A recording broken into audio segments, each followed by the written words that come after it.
শিব মন্দিরের কি রয়েছে ইতিহাস, কেনই বা বারোকোদালি এই নামকরণ, জানুন বিস্তারিত। কোচবিহারের রাজবংশের কুলদেবতা শিব। কোচবিহার মানুষের সংস্কৃতি ও লোকাচারের গুরুত্বপূর্ণ দেবতাও শিব। তুফানগঞ্জের দক্ষিণে 10 কিলোমিটার দূরে বারোকোদালি গ্রামে অবস্থিত ইতিহাস বিচরিত প্রাচীন দামেশ্বর শিব মন্দির। বড় মহাদেব নামেও পরিচিত এই শিব মন্দিরটি। বর্তমানে মন্দিরটি দেবত্ব ট্রাস্ট বোর্ডের অধীনে রয়েছে। জনশ্রুতি অনুসারে জানা যায় মহারাজা নরনারায়ণের ভাই চেলা রায় এই মন্দিরের বিগ্রহটি প্রতিষ্ঠা করেন এবং এই মন্দিরটি নির্মাণ করেন। যদিও বর্তমানে প্রাচীন মন্দিরের কোনো চিহ্ন নেই। বর্মান পূজারী শচীন্দ্র দে শর্মা জানান, মোটামুটি 1660 থেকে 1665 মধ্যে মন্দিরটি স্থাপিত হয়। চেলা রায়ের আমলে মন্দিরটি প্রতিষ্ঠা হয়। কথিত আছে আগে এই জায়গায় জঙ্গলে পরিপূর্ণ ছিল। কোচবিহারের রাজা শিকার করতে আসে এবং একদিন রাজা স্বপ্নাদেশ পায়। রাতারাতি খাসির কুড়া থেকে একই বিগ্রহ এখানে চলে আসে। পরে মহারাজা এখানে মন্দির করে দেন। তখন থেকেই চলছে পূজা আজ পর্যন্ত। এখানকার যে মন্দিরের সম্পর্কে আপনি কতটুকু জানেন? আমি যতটুকু শুনে, এটা আমার যে পূর্ববর্তী জেনারেশন তাদের কাছ থেকে যতটুকু জানছি আর কি, এটা মোটামুটি 1665 এরকম সময়ে এটা স্থাপন করা হয়। যতটুকু সময় এটা মোটামুটি 1600 কি বলে চেলা রায় যে আছে না, ওনার আমলে এটা প্রতিষ্ঠিত হয়। তা এটা প্রতীক আছে আর কি, যে মহারাজ ওই সময়টা যে জঙ্গল ছিল, শিকারে আসছে, তারপর স্বপ্নাদেশ পায়। এই মন্দির মানে কিটা বিগ্রহটা মোটামুটি শেষ ছিল এখান থেকে 1 কিলোমিটার পূর্ব দিকে, খাসের গুড়া বলে ওই জায়গাটা। তারপর ওখান থেকে স্বপ্নাদেশে এখানে স্থানান্তর করে আসে রাত্রি এখানে আসে। তারপর এখানে ওই মহারাজাই এখানে ঘর করে দেয়, আর সেই হিসাবে এখানে ওই তখন থেকেই পূজা চলছে। আচ্ছা, আগে যারা বাইরে যে বাদ্যযন্ত্রগুলো ছিল ওগুলো ভিতরে আছে তো আছে। এটা ছিল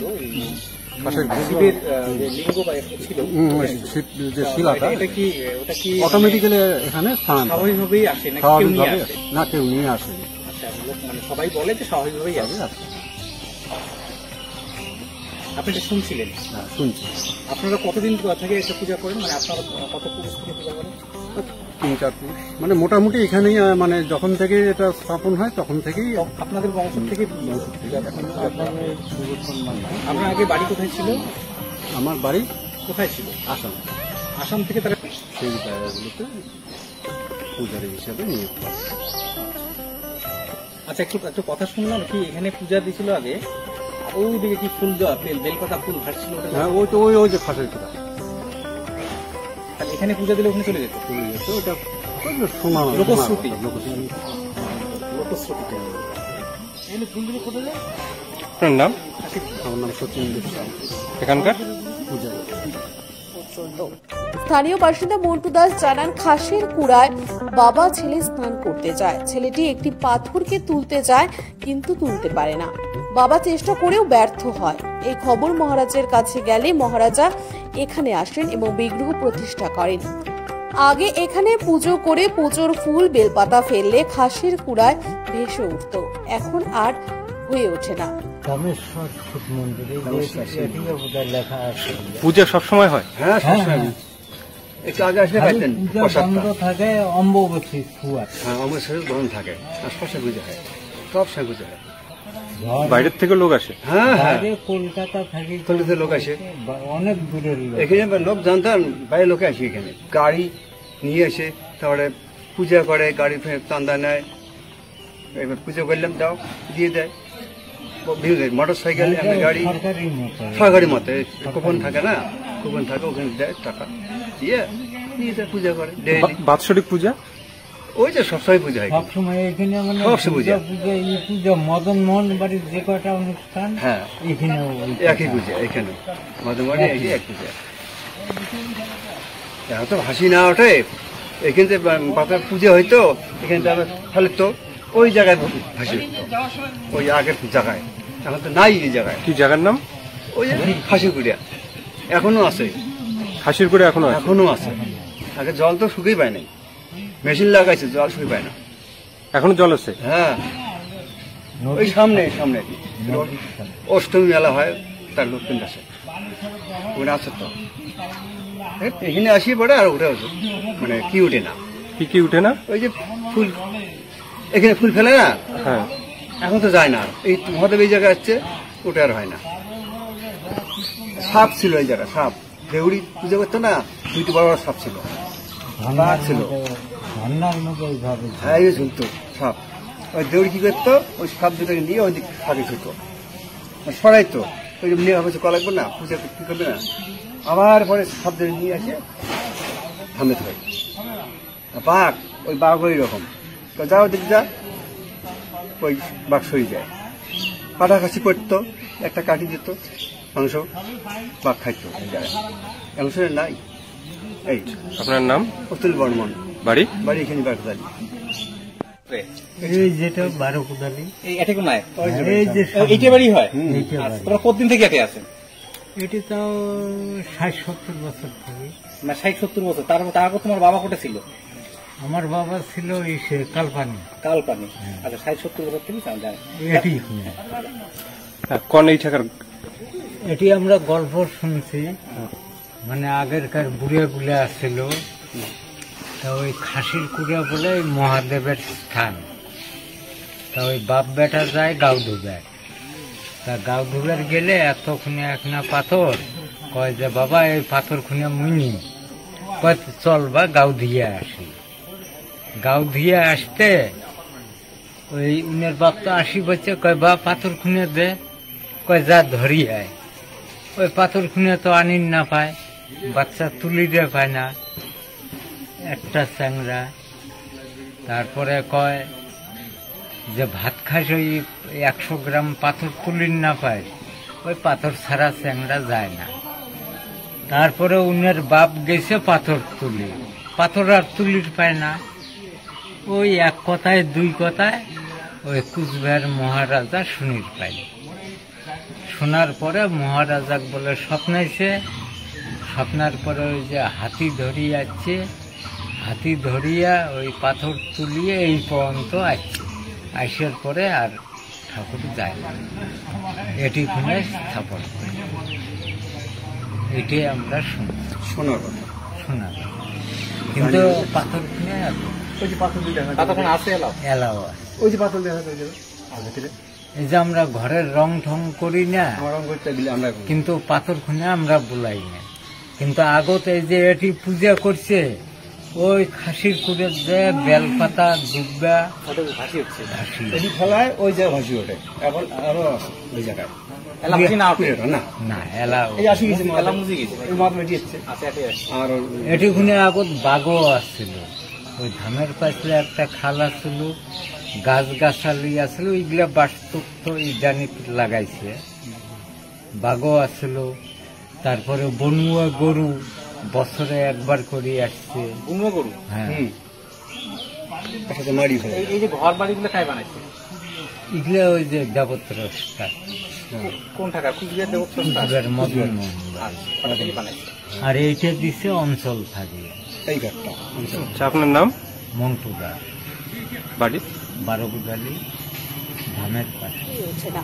বারোকোদালি জায়গার নাম কেন, এ বিষয়ে কবি যতীন বর্মা জানান, একদিন একটা মানুষ হঠাৎ করে দেখে জঙ্গলের ভেতর একটি দিঘি, তার মধ্যে দেখে 12টি সোনার কোদাল ও 12টি ডালি। তখন থেকে এই গ্রামের নাম বারোকোদালি। আজও শোনা যায় আসাম রাজ্যের সাথে চিলারায়ের যুদ্ধের সময় এই দিকে গেছিলেন সসৈন্য। সৈন্যদের জলের অভাব মেটানোর জন্য পুকুরটি খনন করেছে। আবার অনেকে মনে করেন এই পুকুরটি খনন করেছেন স্বয়ং বিশ্বকর্মা। আমরা যখন ছোট তখন থেকে শুনে আসতেছি, আমার গ্রামের বাবা কাকা তো আছে, এছাড়াও গ্রামের যে বয়স্ক মানুষ তার কাছেও শুনছি আমরা, এবং আমার বাবা কাকারাও শুনছে যে এই যে বারোকোদালি দিঘিটাতে এখন ছোট হয়েছে, আর অনেক বিরাট ছিল সেটা। দিঘিটা হঠাৎ একদিন দেখে একটা মানুষ দেখে কি একটা দিঘি, বিরাট দিঘি হয়ে আছে, আর দিঘির ভিতরে দেখে 12টা কোদাল, সে সোনার কোদাল, 12টা সোনার কোদাল, 12টা সোনার ডেলি ছিল।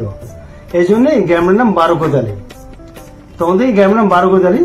আর এটাও শোনা যায় সেই সময় চিলেরায় যে যুদ্ধ করছে আসামের সাথে, আসাম রাজ্যের সাথে যুদ্ধ হয়েছিল, সেই যুদ্ধের সময় নাকি এই পাশে গেছে, এই পাশে গেছে, তার জন্য সৈন্যদের যে জলের দরকার, হ্যাঁ, সেই সময় নাকি জলের দরকার জন্য জল পায় না জানি, তার জন্য এই দিঘিটা খনন হয়েছিল। এখন কেউ বলে, মানুষও বলে, কেউ বলে বিশ্বকর্মা তৈরি করছে, কেউ বলে যে চিলেরায় যে আসামের যুদ্ধের সময় এই দিঘিটা হয়েছিল। আর তখন থেকে এই দিঘিটার নাম বা গ্রামের নাম বারোকোদালি। নাম যতীন বর্মা, রাজবংশী কবি, রাজবংশী কবি। এই বিষয়ে অধ্যাপক ভগীরথ দাস জানান, এই এখন বসে আছি, এটা হচ্ছে সর্বেশ্বর দামোদর শিব মন্দির। এইখানে পুরনো গাছপালা এখনো বেশ কিছু আছে, একদম গাছপালা ঘেরা জায়গা। খুব পাশে, মন্দিরের পাশে জায়গাটা রাজার আমলের শিবকিন এখন আছে, খামার বাড়ি।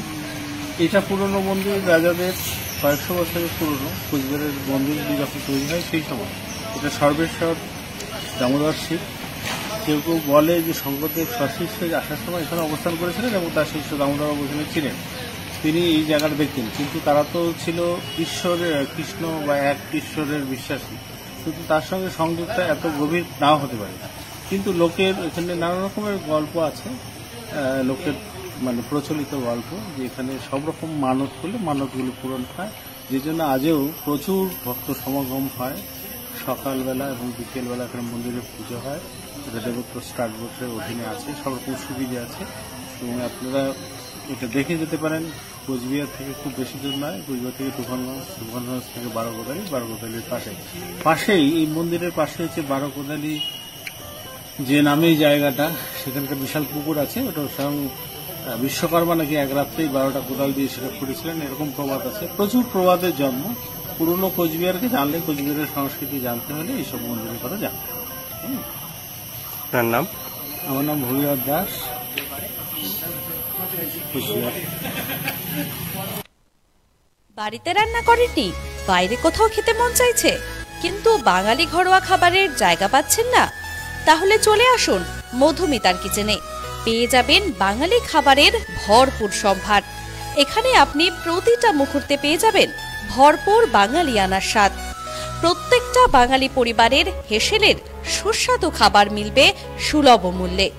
পরিষ্কার পরিচ্ছন্ন সুস্বাদু খাবার, অমায়িক ব্যবহার, সাথে ভালো পরিষেবাই আমাদের প্রধান মূলধন।